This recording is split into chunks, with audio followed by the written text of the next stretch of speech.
Hello, hello, hello. My name is Robert. I am the recovery guy, and you have entered into The Fix.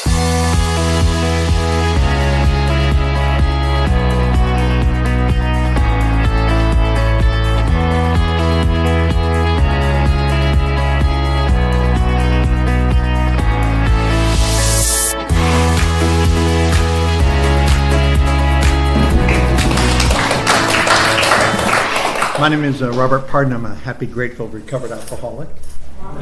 Normally, I'm just a recovered alcoholic, but my sponsor, Slow Will, the first time I met him back in 1986 in Las Vegas, at the end of a meeting, he had said earlier in the meeting that he was Slow Will. He was a happy, grateful, recovered alcoholic. So I went to him. I thought, no one could be more arrogant than me, and this guy was. And so I went to him and I said, how could you be that? Happy, grateful, and recovered. I didn't know anything about AA.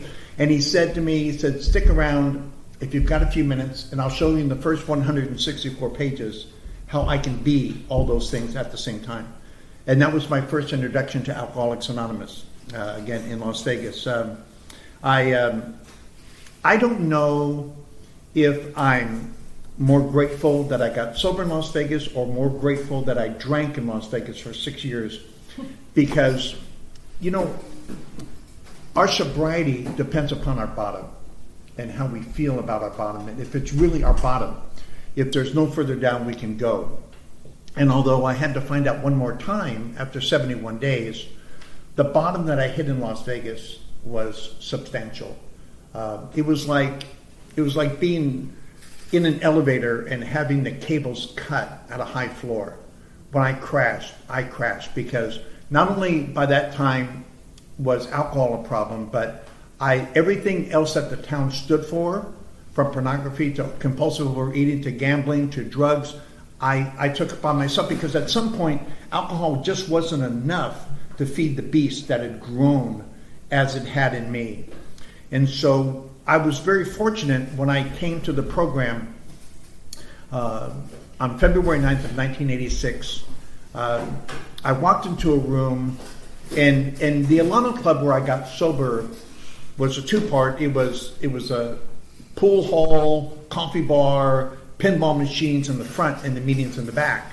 And I was so enamored with you. I thought, wow, these people are hip, slick, and cool, and I understand you don't drink.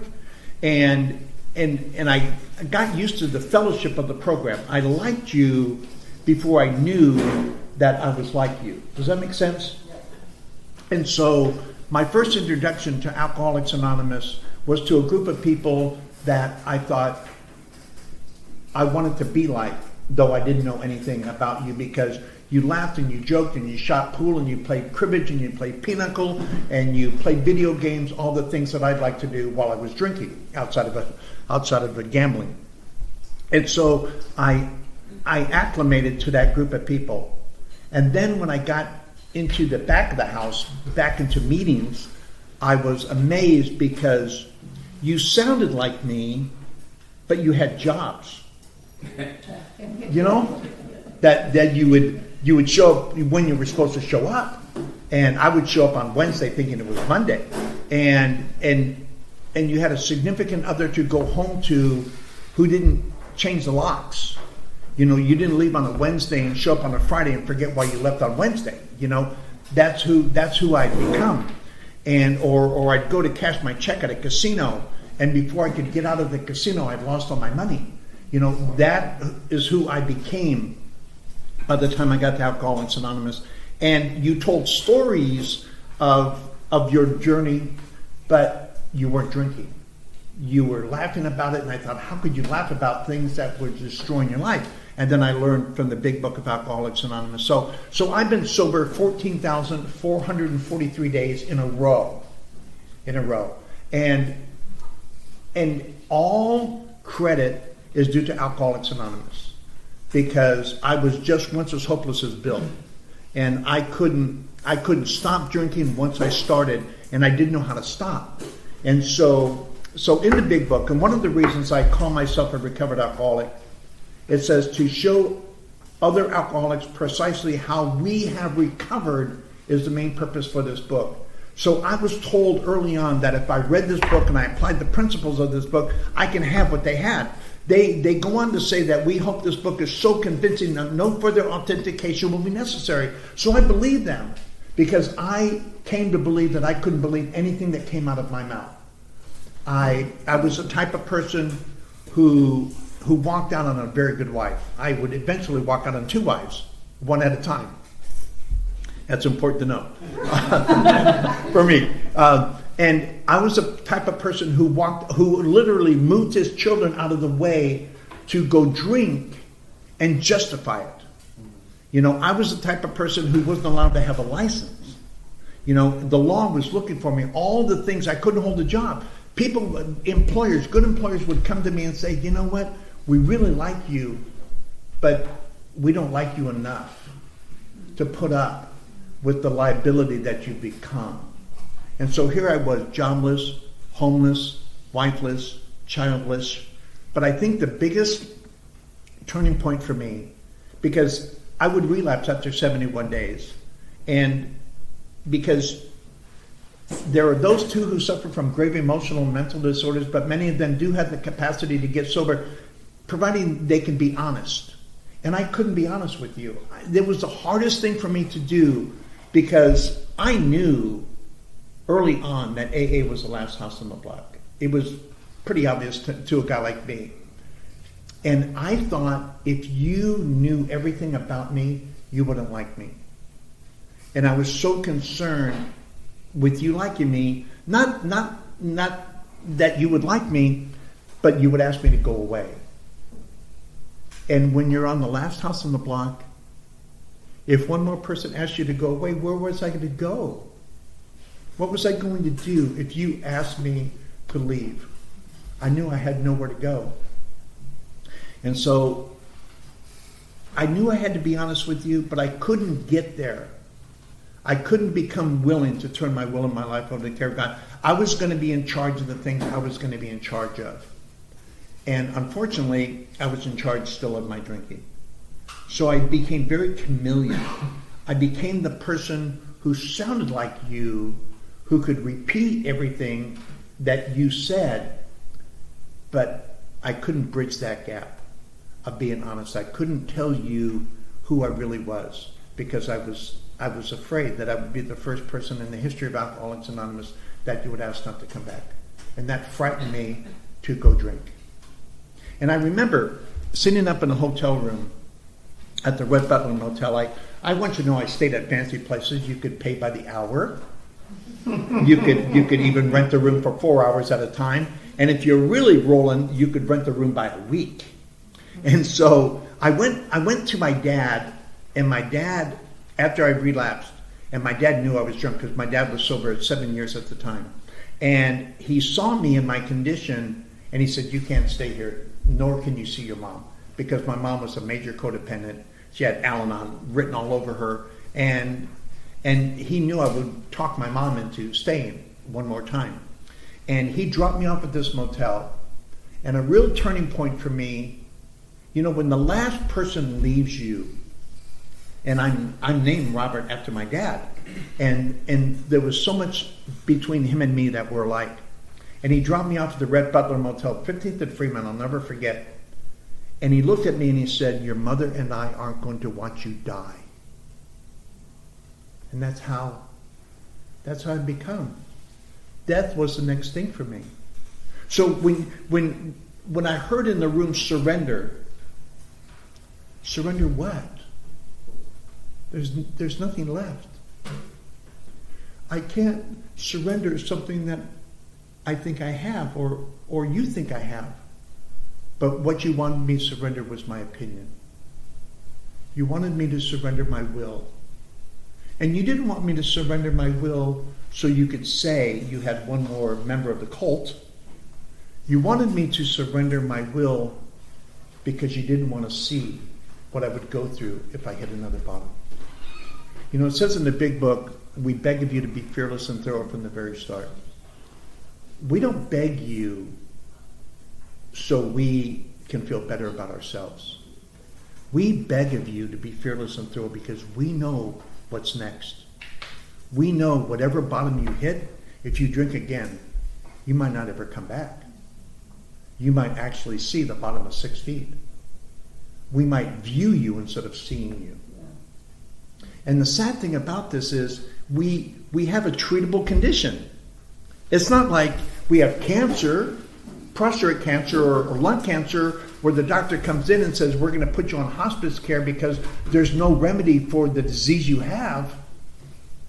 We give you 6 months to live at best. Go enjoy your life. No. We have a treatable condition that's called alcoholism. And when the big book, when sponsorship, when service, when the 12 steps of this program are applied, we get well. We get well. We don't only stop drinking. You know, I'm challenged. I was talking to Chelsea a little bit before the meeting, and I'm a snob. I'm an AA snob. Not because I want to be a snob, but I want you to have what men and women like me have had. I want you to recover from a seemingly hopeless state of mind and body. Now, understand that I will always be an alcoholic. There's a phenomenon of craving in me, stamped in my DNA, that no matter how well I become, I will always be an alcoholic. That's why I can never successfully drink again. But we recover from that feeling that we won't get better. And nothing saddens me more than to go into a meeting of Alcoholics Anonymous and find a person who's been sober 5, 6, 7, 8, 9 years, a good amount of time, and yet they're still suffering from a sense of meaningless guilt. They haven't really gotten into the big book. Now, I'm not naive. I think because something's changed in Alcoholics Anonymous, and I'll tell you this right up front, it may be treatment centers, I don't know. But all I know is the big book, the first 164 pages, they've never changed. You know, it's not like when I came into the program, they had to figure out what to do with me because I was sicker than others, which I was. They said, if you do what we have done, you can have what we have. And that's the message for tonight. I'm not a drunk-along guy. I'm not a war story guy. I'm not a grateful alcoholic. I'm a grateful recovered alcoholic is what I am. I'm not grateful that I'm an alcoholic, any more grateful than I would be for any other debilitating disease that causes you to be the Tasmanian devil as you go through life. I'm not grateful that I disappointed my children. I'm not grateful that I walked out on wives. I'm not grateful that I lost so many jobs I can't even count. I'm not grateful that my father had to say that to me. I'm not grateful that my mom had to hide her purse because I would steal every down to the quarter that she had. I'm not grateful for any of those things, but I am grateful that I came to the program of Alcoholics Anonymous. And you know, it starts somewhere. You know, the saddest thing about alcohol is there was a time that alcohol was a solution. Remember those days, Mike? Remember those days where drinking made you feel better? It wasn't the enemy. But F. Scott Fitzgerald says, first a man takes a drink, then the drink takes a drink, then the drink takes the man. And it happens so subtly, we don't even know it. Because I was talking to a friend of mine yesterday or the day before, and I said, I might have turned back if you'd have told me what that first drink was going to do to me. I may have, I may not have. I may just been an idiot, you know, with the phenomenon of craving. But I don't know what I would have done. All I know is alcohol is cunning, baffling, and powerful. Without help, it is too much for us. That's why to this day, I still do steps 10, 11, and 12. To this day, I still have sponsees that I've walked through the steps because I never want to find out what that next drink is like. I believe Father Martin, in his series on Chalk Talks and other things that Father Martin does, he talks about the disease of alcoholism being a progressive disease. We don't pick up where we left off. We pick up where we would have been had we never stopped drinking. And for someone like Diane or me or others who with long-term sobriety, I've been sober over 39 years. I can't even tell you how much I would drink. All I know is when I've gone on 12-step calls, Somebody who's been sober 20 years, 25, 30 years, they go from a drink to 2 drinks to a pint to a half, to a quart, to a half gallon, to the mortuary. That is the progression, because we're trying to catch up with not drinking. Our body has a set point. It remembers where we were and where we would have been. That's my understanding of the progressiveness of alcoholism.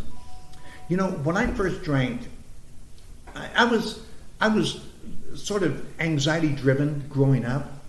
4 and 5 years old, 6 years old, when I did my steps and my 4-step, trying to figure out where this all came from. And I can remember my dad used to say to me, God bless you and God is your life. So there was always a semblance, even though my dad was not religious, he had an awareness of God, which would help him get sober later on in life. But my dad would always say, God bless you and God is your life, and he would kiss me and hug me. And so it wasn't that I didn't receive love, I just didn't know how to, given love, I just didn't know how to receive it. My receiver was broken early on. And I remember sitting in bed and crying myself to sleep at night. I'm 5 and 6 years old, and I'm thinking, if there is a God, why does it hurt so much being me? Remember feeling that way? You just didn't feel comfortable no matter where you were. And some of it was because of socioeconomic, some of it was familial, but it was about me being afraid. And I went to bed until I was 11. I was so anxiety driven, and it resulted in bedwetting. And then I couldn't have people over my house because they would smell the urine. And I came from that level of pain. And so by the time I was introduced to alcohol at 14 years old, it was a relief. When you come from nothing and you are nothing and you're always going to be a nothing, and something that you ingest tells you you're an almost, that's pretty damn good. For me, it was everything, because I knew I was never going to be nothing. So being an almost was the best I was ever going to get. And this disease, for me anyway, it snuck up on me so much. As a 14-year-old going through junior high and high school, you can only drink so much before you're found out. Because alcohol, you can smell it on your breath. You start to sweat alcohol, and you smell like alcohol no matter where you go, what you do. And so in 4 short years, my alcoholism had progressed to the point where the drink started to take the drink. And I was 18 years old, and we had moved from Southern California up to Oregon. And on January 3rd of 1972, I turned 18 years old. And I was a senior in high school. And I went to the registrar's office and I said, I'm dropping out of high school. And they said, you can't do that. And I said, I can do whatever I want. I'm 18 years old. And it was the first time where I said, I'll show you, I'll kill me. And it was the first time I noticeably and defiantly went on a path of destruction that in 8 short years would result in chronic alcoholism, where I was ready to burn my life to the ground every opportunity I could, no matter what the consequences were.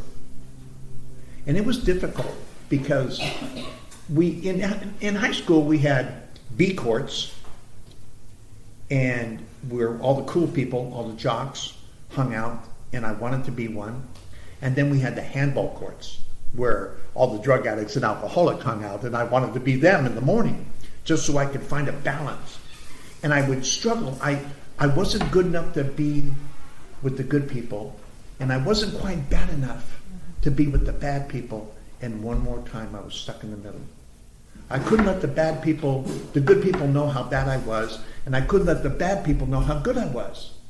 So one more time, I'm 15 and 16 years old, and I'm stuck. I'm in a spring that can't be sprung, and I don't know what to do. So I became very secretive in my drinking career. And by the time I was 18 years old, it didn't matter anymore. We had moved to Oregon, and so my dad had put the final nail in the coffin that said he didn't care about me, although he did, in the midst of his drinking. And I went on this destructive path. So I dropped out of high school, just so I could join the Air Force, so I could drop out of the Air Force. And it was interesting that when I went into the Air Force, I never made it out of basic training. I went to this place called Motivation, which was the next place to jail, where you had to ask permission to speak, sir. Airman Pardon request permission to speak, sir, and that type of thing. And I was under the rule of thumb all the time, and you had to run the mow the lawn and everything like that. And my commander, my sergeant, came up to me and said, you know, if we send you back to your flight, you could graduate basic training with honors. You could be the best person in your flight. But he didn't know I drank as much as I drank. In every waking moment, it was planning my next drink. Because at this time, I was already 18 years old. I was already taking charge of my life. I was already used to burning my life to the ground. And there was nothing, as things would progress, there was nothing in my life that I wasn't willing to destroy in order to relieve some sort of pain, because I was so uncomfortable with me. And they sent me back to my flight, and then they sent me to a psychologist, a base psychologist. And he didn't diagnose me at the time of alcoholism. Later on I would be. He said I had an inability to adjust to military life. I got a general discharge. And you know, I thought that was pretty profound. There was an inability that I had, and so it wasn't my fault. It wasn't like I had the ability to do this and I didn't. I had the inability to adjust to military life. And I thought about that in my recovery, in my journey. And you could have written on there, inability to adjust to life. The military was consequential. It was just a place I happened to be at the time. I was in the military because I couldn't adjust to life. I couldn't live life on life's terms. It hurt too much. I tell people I used to go through life sideways because facing life head on was just too painful for a guy like me. And many of you in this room can relate to that. It was just so painful. And pain requires medication, right? And there was no better medication in the world than Johnny Walker Black. And eventually, I couldn't even afford Johnny Walker Black. You know, it was just whatever your bar scotch is just fine by me. And so on February 9th of 1986, I stood in front of the mirror. And some of you can relate. You know how you hear voices? Some were psychotic, you know, but some were family members who used to say to me all the time, Bobby, Bobby, Bobby, what are you doing? Because they saw me destroying my life, going through marriages as if they didn't matter, walking out on children as if they didn't exist, destroying everything that was good about me, pushing people away who really loved me, but pushing them away because I didn't know how to receive, no matter how they gave, and they tried. I had a brother who said, my brother George, my oldest brother, said if there was something we could do for you, we would have. But we ran out of options. We didn't know what to do with you anymore, so we had to leave. Isn't that sad that your brother would have to say that? We had to leave because we didn't know what else to do. There came a point where they had to take care of themselves because there was no reward in taking care of me. And I stood in front of this mirror on February 9th, 1986. And when I'd get up and shave, I would hear these voices. And this particular morning, all the voices were gone. There was no one there. And I realized that I was going to die. And that scared me. I was 32 years old. And I was going to die. And there was nothing I could do. There was nothing I could do. I tried everything. And there was nothing I could do. And I went to the Yellow Pages. And even though I wasn't ready to admit I was alcoholic, that wouldn't come till later, I looked under alcoholism.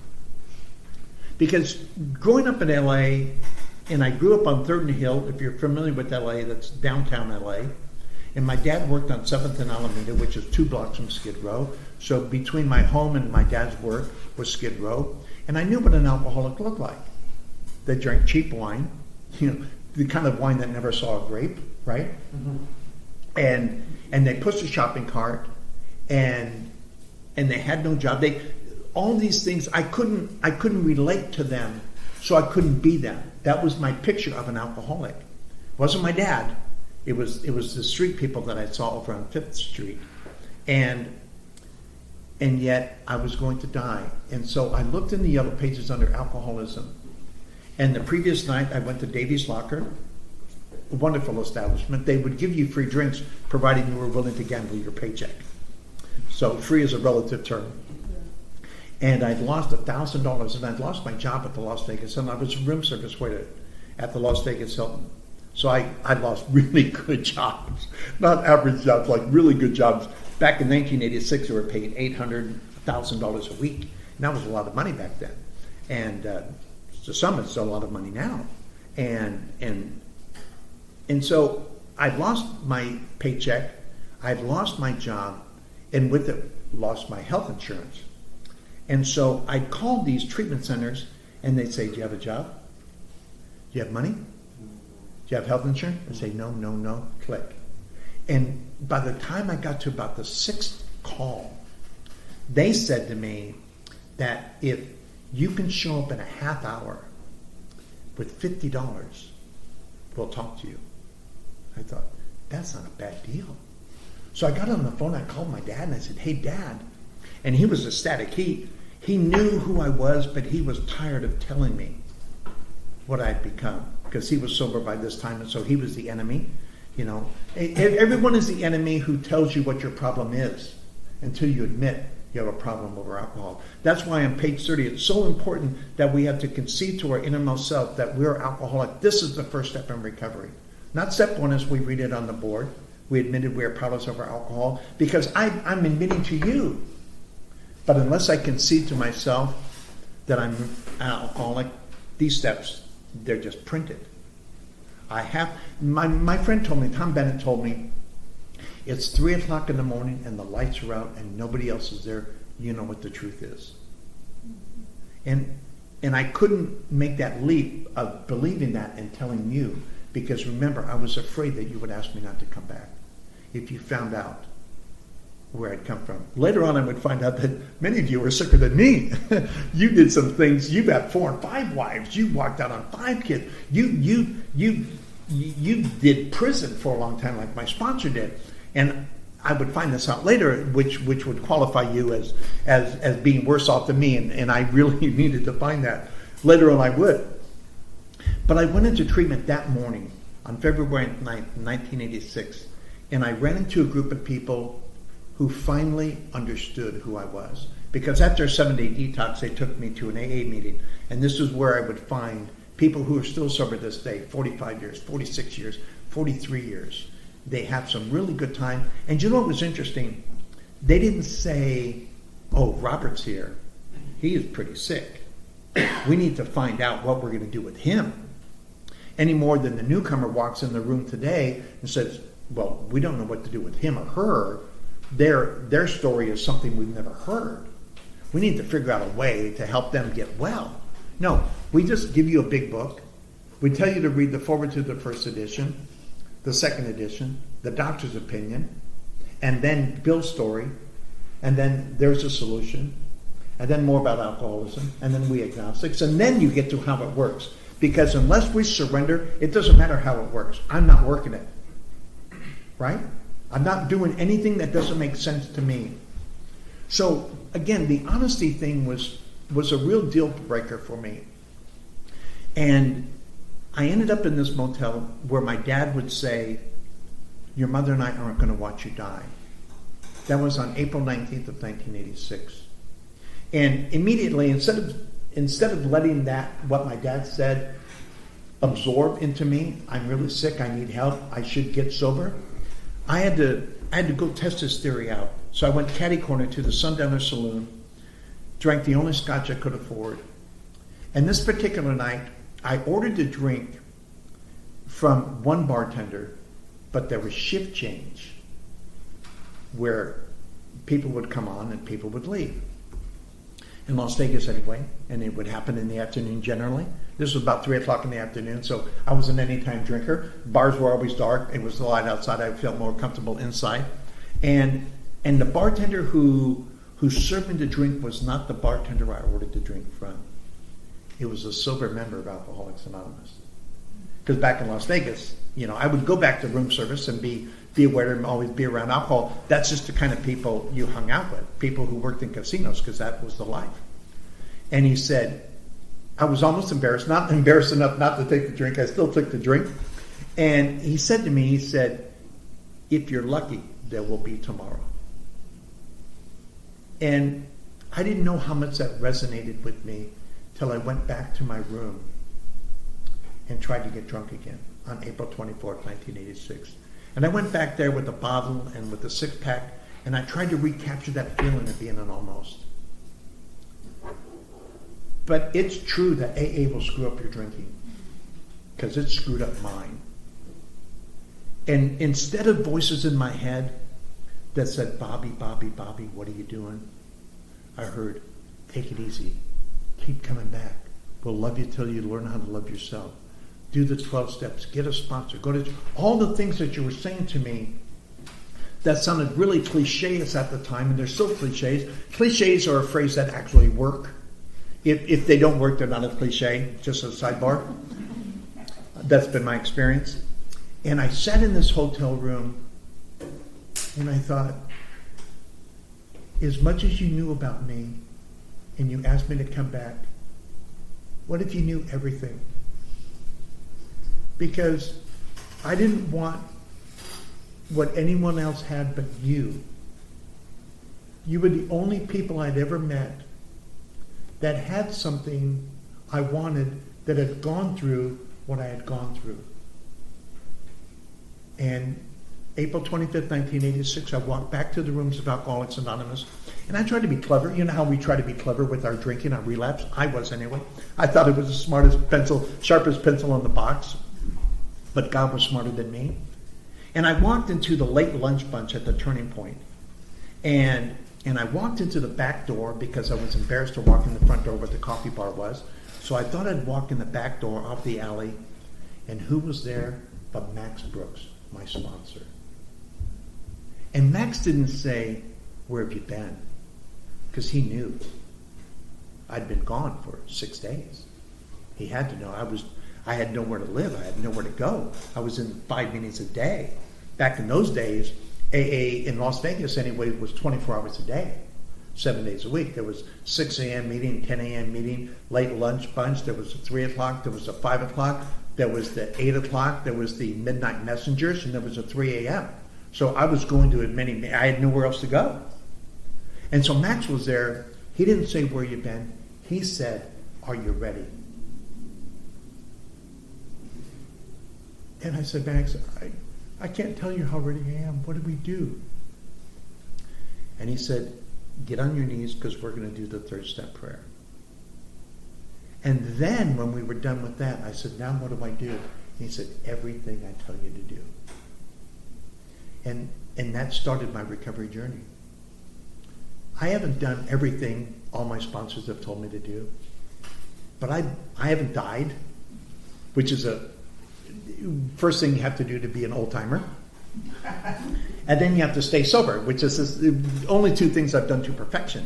Well, I haven't done either to perfection, because there were times where I had all the actionable behavior to drink, I just didn't. And I began to understand what you were telling me.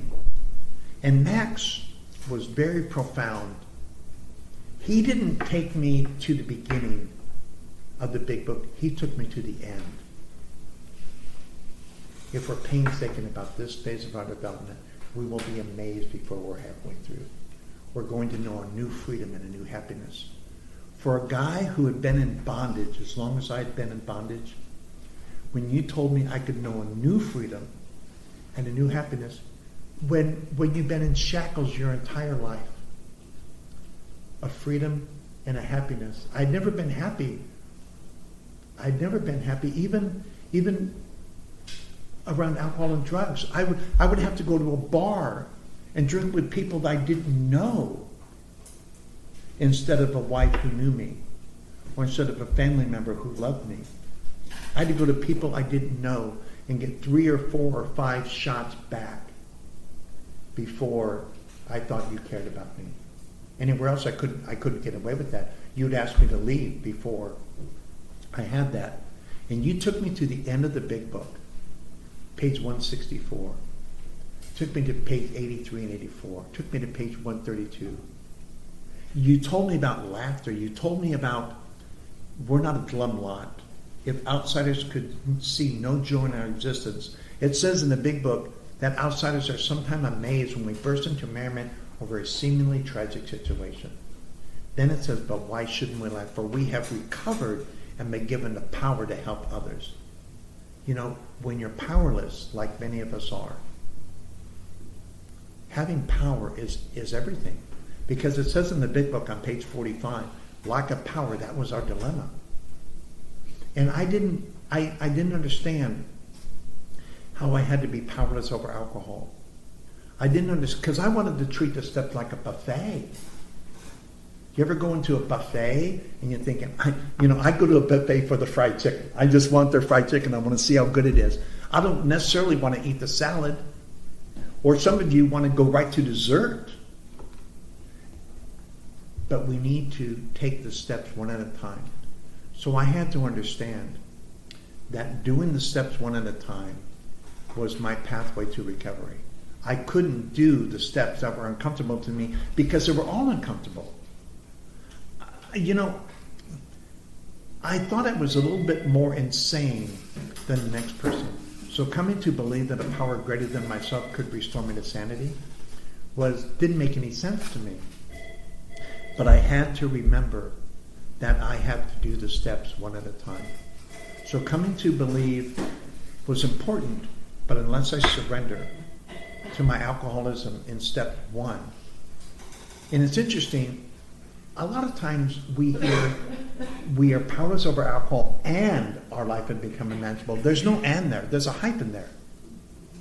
If you look at the step behind me, there's a hyphen there, which means it's totally disjointed. It's not a separate thought. My unmanageability of my life starts with my drinking.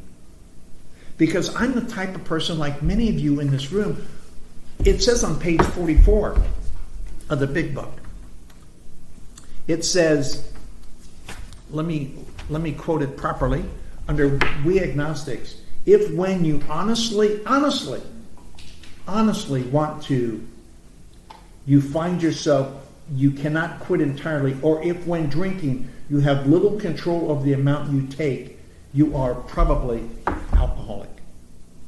And that was me. I had to, like Dr. Paul in Physician Heal Thyself, even without permission, I really am an alcoholic of sorts. And it wasn't until that moment of clarity in that hotel room on April 25th when I woke up that morning, I thought I was no longer right.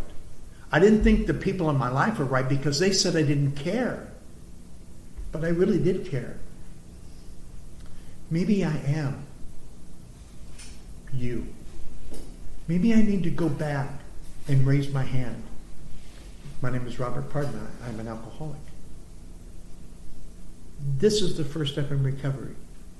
That night, between April 24th and April 25th, I finally conceded to my innermost self. And it was so wonderful because, like Dorothy in the Wizard of Oz, she gets to the end of the movie and she says, if I'm ever looking for happiness, I never have to look any further than my own backyard. And I walked into the rooms of AA and I realized I never have to go anywhere else again. I would find how big life gets, and it's big, and it's wonderful, and it's exciting, and sometimes it's scary. But I always take my own inventory. I always go to God, and I always go to work with another alcoholic. That puts everything into perspective. But when I finally admitted, and I realized that you were the solution, You weren't disjointed from me. I was you. And I've been waiting to be a part of you for so long that I began to do the steps. And I became eager to do the steps because the choice was in Las Vegas, and maybe where you got sober, there was no door number 3. You either died or you got well. There was no...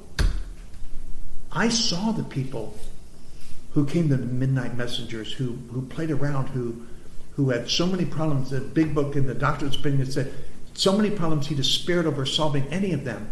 The challenge was they couldn't follow a few simple rules. When I was faced with that, and I admitted to myself that I just wanted to know what the rules are. Tell me what the rules are, because I can't hurt like this anymore. So my journey through the steps, I was actually, like many of you, I was eager to do step 4.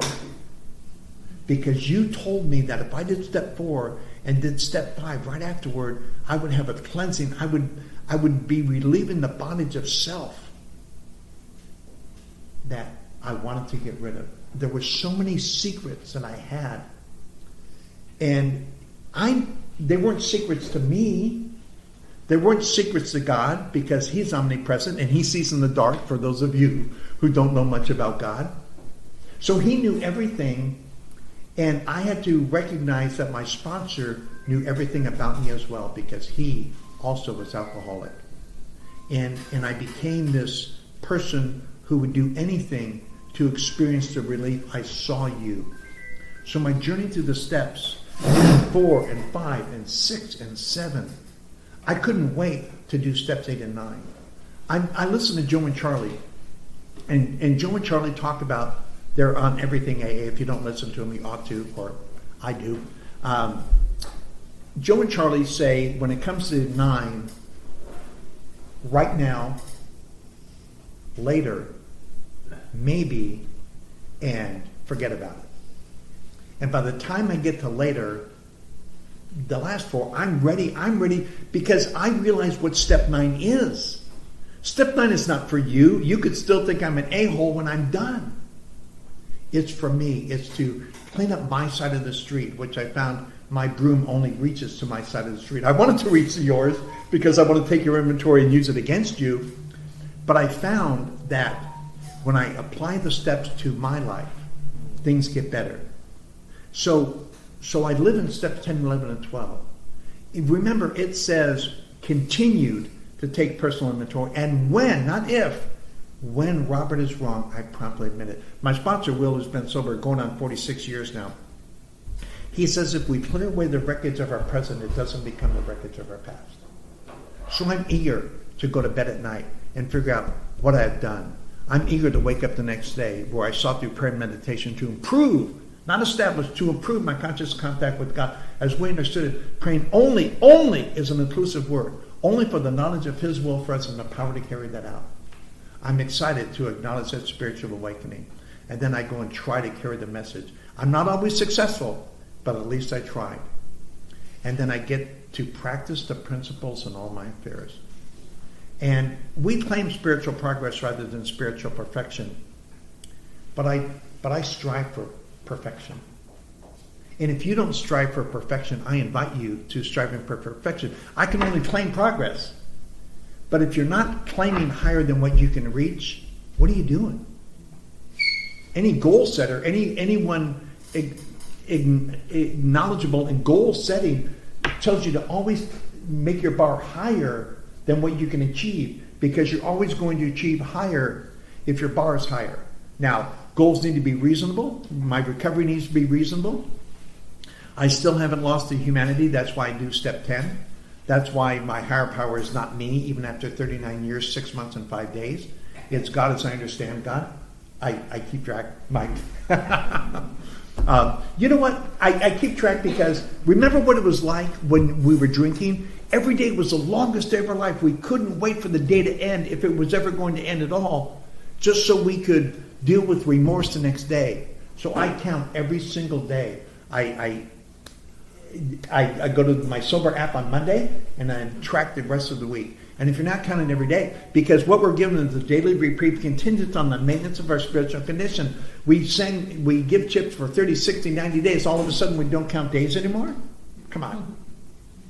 I count every day because I want the newcomer to see that I'm doing what I'm asking him to do.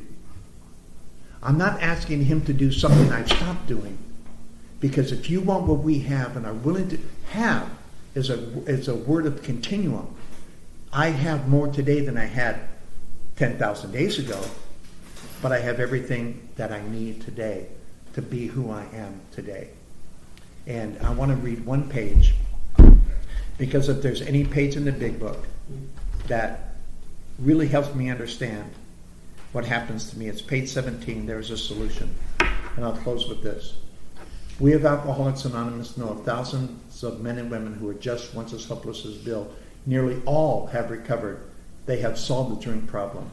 We are average Americans. All sections of this country and many of its occupations are represented as many political, economic, and social and religious backgrounds. We are a people who normally would not mix. But there exists amongst us a fellowship, a friendliness, and an understanding which is indescribably wonderful. We are like the passengers of a great liner when moment at the rescue from shipwreck, when camaraderie, joy, sense of democracy pervade the vessel from steerage to captain's table.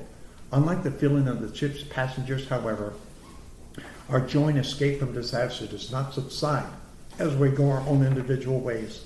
The feeling of having shared in a common peril is one element in the powerful cement which now binds us. But that in itself would have not held us together as we are now joined. The tremendous fact for every one of us is that we have discovered a common solution. We have a way out in which we can absolutely agree and join in brotherly, harmonious action. This is the great news this book carries to those who suffer from alcoholism. My name is Robert, and I'm an alcoholic.